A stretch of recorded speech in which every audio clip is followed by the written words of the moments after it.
I've got my hands on one of the 2017 15-inch MacBook Pros, one of the Kabylake units.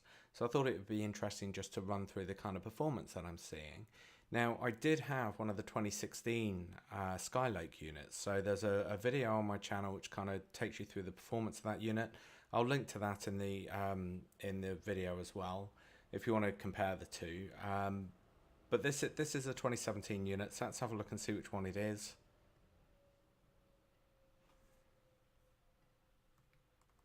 Okay, so this is the higher spec retail unit. So it's a 2.9 i7, 16 gig of RAM, and a 500 gig SSD. So it's not the base unit; it's a step up. So just bear that in mind if you do look at the other video, because the 2016 unit that I've got is the base unit. Now, I'm also recording the screen with QuickTime, and that does tend to affect the performance of the machine. So it tends to have about a 10% hit. So if we have a look, for example, here, this is the drive performance I'm getting on this machine. Okay, you can see it's blindingly quick. Now, bear in mind this drive is actually fully encrypted as well. So the performance is really, really good. Now, if I run the same test while I'm actually recording the screen, you'll see that I shouldn't actually get the same sort of performance.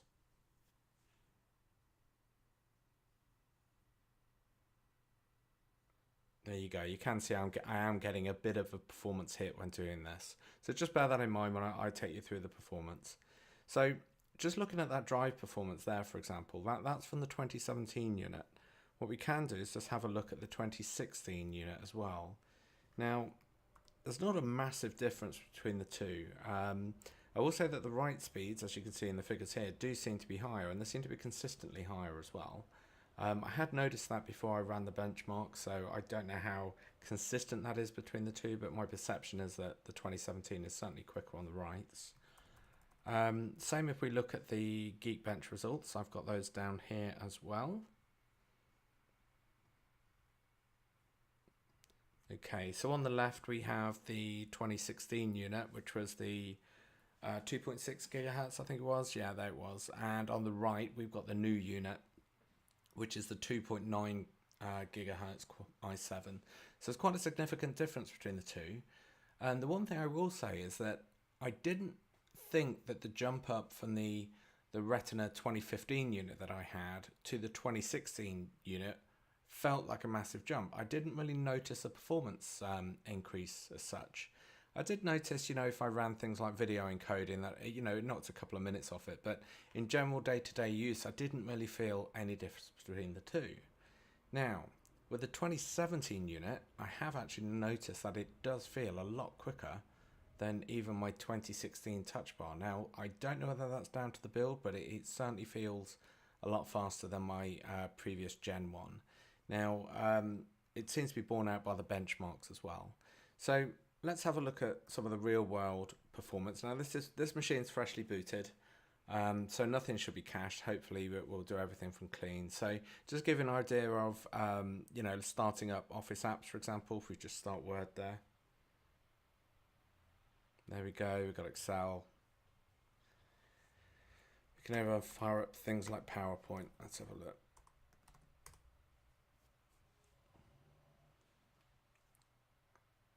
So it's a very, very quick machine. I haven't used PowerPoint on this since I've built it, obviously, but it's very, very fast, and it does feel faster than the 2016 one.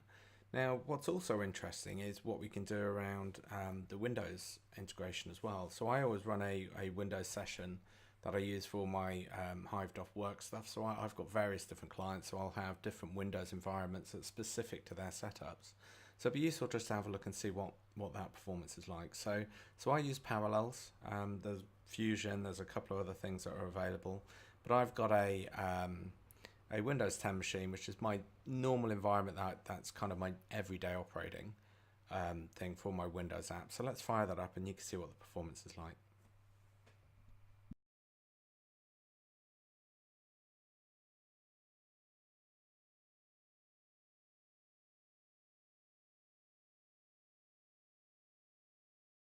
Go, didn't take long at all to boot. Let's get signed in.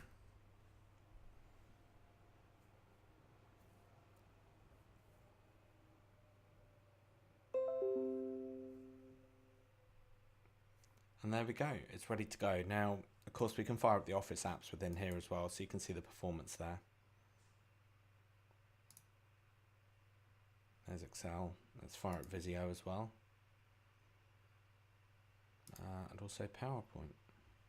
Now, if you want to have a look, you can see what I've got allocated to this machine. So we can see that I've got, let's have a look, 8 virtual cores. So actually it's 4, isn't it, with hyper-threading enabled. There's 8 gig of RAM allocated. And God knows what it's downloading there, but anyway, it's probably another Windows update of some sort. So it is incredibly quick, and it's certainly incredibly usable. And most people, certainly people that I work with are used to Windows laptops, find the performance of this, even virtualized, a little bit surprising, because of course you can just easily switch between your OS X environment or your Sierra environment and of course your Windows. Now, the other advantage, of course, when it comes to, for example, the drive performance, is what we can do in terms of suspending the machine. So I've done a fresh start there for my Windows machine, but it's rare that I would actually do that, because normally what I would do is actually just suspend it like that.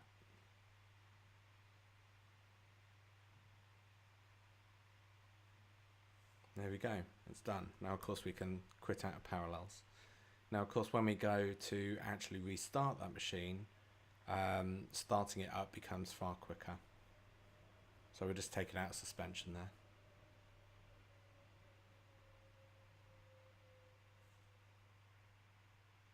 And there we go. Same goes for things like snapshots. Taking snapshots and restoring snapshots on these drives are just so fast. So for example, taking a snapshot here,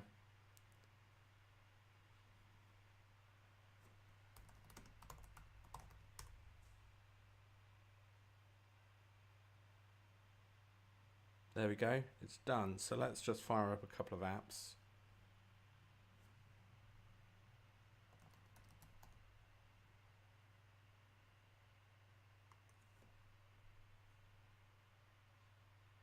Okay, that'll do just for the sake of this demo. And what I'm going to do is just actually restore that snapshot now.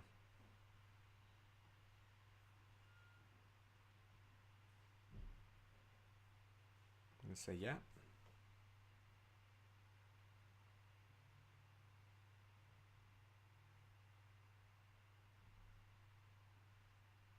There we go, and we're done. So as you can see, it's a very quick and very stable machine.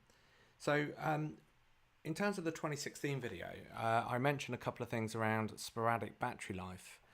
Now, I don't know what they've done, but I haven't experienced that on the 2017 one. On my 2016 unit, I was getting anything from 2 to 3 hours on a full charge to 7, 8, 9, 10 hours. Now, obviously, it was something I was doing. And I think it might be down to something that was happening with the graphics card. So I'm not finding that I get the same issues on this. I'm getting consistent battery life, consistent in line with what I'm doing. So if I'm running a lot of virtual machines, the battery life's going to take a hammering. But what I'm not finding is when I'm out and about and just using web browsers or maybe Word, the battery is lasting a lot better and it's a lot more consistent. So in terms of would I upgrade? Well, there's an interesting question. So in terms of upgrading, if I had a pre-2016 unit, like a 2015 Retina, for example, I think the upgrade to the 2017 one is absolutely worth it. Do I think upgrading a 2016 Touch Bar to the 2017?